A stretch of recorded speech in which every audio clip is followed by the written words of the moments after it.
On the 27th of October 1948, a thick smog descended on the town of Donora in Pennsylvania, plunging the community into a state of semi-darkness.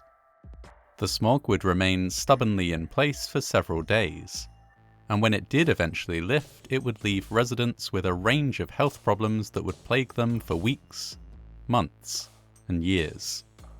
It would not be until much later that the Donora smog was recognized as one of the worst air pollution disasters in the history of the United States. The town of Donora was incorporated in 1901, its unique name a portmanteau of some of the key figures who helped to create it. Andrew Mellon, a prominent banker, provided funding for the development of the new community. His wife's name was Nora, and so this became part of the town's name. Businessman and philanthropist William H. Donner contributed by founding the Union Steel Company, one of the main industries that would bring money into Donora in its early years. Part of his name was also used to create the name Donora. In its early years, Donora was a thriving industrial town. The steel mill provided jobs for thousands of residents and enriched the local community. Donora also had a fine educational system, and it was a point of pride for the town that many successful doctors, lawyers, and other professionals started life there. It later adopted the slogan, "The Home of Champions," because of the number of athletes and sporting professionals that called Donora home. By 1948, the population of the town had grown to around 14,000. The steel mill, now operated by United States Steel, had expanded to include a zinc works. Over the decades, there had been some complaints about the pollution produced by these facilities. Several landowners had attempted to sue over damages to their livestock, property, or health as a result of pollutants expelled by the mills. In most cases, these lawsuits had been unsuccessful. US Steel was a wealthy and powerful company, meaning that any proceedings against them would be long and expensive, and most Donora locals, being employed by the mills, would be unsympathetic to anyone attempting legal action.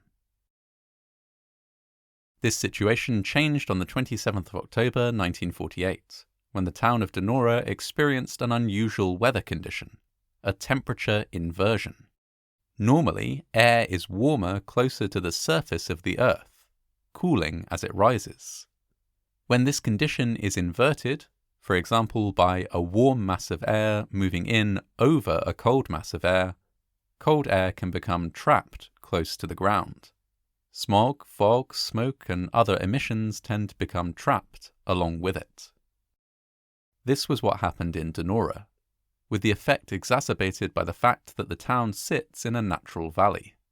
A mass of warm air trapped the output of the mills and factories, as well as the output of domestic fires and automobiles, directly over the town. Residents experienced this first as a dense fog.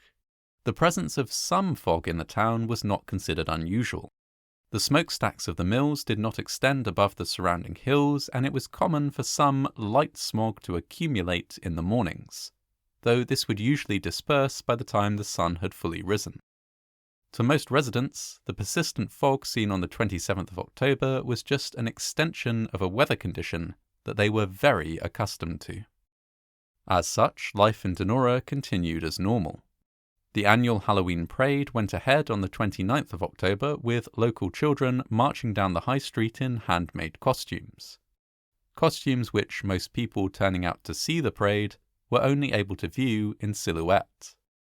The Donora Dragons played a high school football game against their rivals as scheduled, despite barely being able to see the length of the pitch.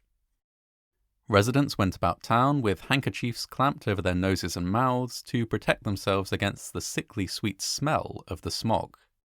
The assistant to the chief of the fire department later recalled driving with his head out of the window of his car, steering by scraping the wheels of his vehicle against the curb, as it was impossible to actually see the edges of the road.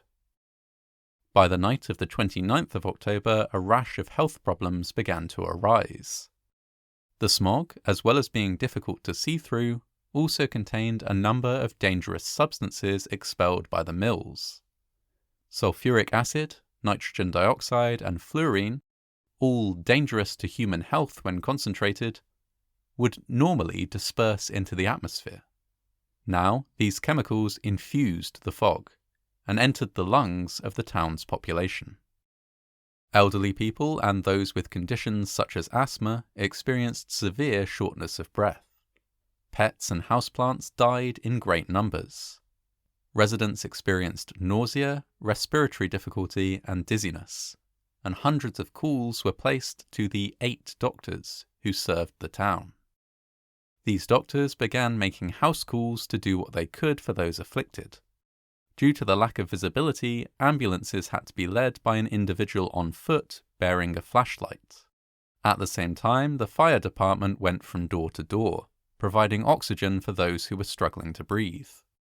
They quickly depleted their supply of oxygen and borrowed more from surrounding communities, only to use that up in turn. To preserve the limited supply for those who most needed it, some firefighters made the decision not to use any on themselves, instead relying on a shot of whiskey every time they returned to the firehouse. On the 31st of October, the mayor met with officials from the mills and requested that they be shut down to avoid adding to the noxious fog. They were. That night, however, rain fell, bringing an end to the temperature inversion and allowing the toxic smog to dissipate. The mills resumed most operations the following morning, although the zinc works remained closed for a full week. While the mills returned to normal operations, the health of the townspeople was permanently changed. Approximately 26 people passed away during the smog, and 50 more died in the months that followed. Funeral homes in the small community ran out of caskets to accommodate those who had passed. More than a third of the population suffered some form of illness as a result of the smog, with the injuries to their lungs being likened to those sustained by people who had survived poison gas warfare. In the days following the smog, many questions were asked. Private investigators working on behalf of the town found themselves asked to leave, allegedly at gunpoint. This hostile atmosphere led to calls for a government investigation. This did eventually take place and came to the conclusion that the high death toll had been the result of many factors. Pollutants from the mills could not be considered the sole cause, when pollutants from domestic furnaces and automobiles might also have contributed to the smog. Residents were displeased with this finding. They noted that other towns had experienced a similar weather condition, but had not experienced the same sharp increase in mortality. The difference, they alleged, was the specific pollutants produced by the mills. Despite this, US Steel did not admit responsibility, and settled all civil claims against it out of court. The smog had a lasting effect on the community of Donora, leading to a fall in house prices, a drop in population, and the eventual closure of the mills themselves in the 1960s. The smog did, however, have another, more positive effect. It was one of the first widely reported incidents of American citizens suffering death and injury as a result of exposure to unclean air. It led to a political push for regulation to ensure cleaner air, which eventually led to the Clean Air Act of 1963, a law that limits air pollution nationwide, and in doing so likely saves or prolongs countless lives. Today, Donora is a much smaller community. Though the mills have closed, it continues to be prosperous, with an industrial park standing on the one-time site of the steelworks. The town is also home to a small museum dedicated to the Donora smog, and the effect it had on environmental legislation within the US. The slogan of the museum is, quite simply, "Clean air started here."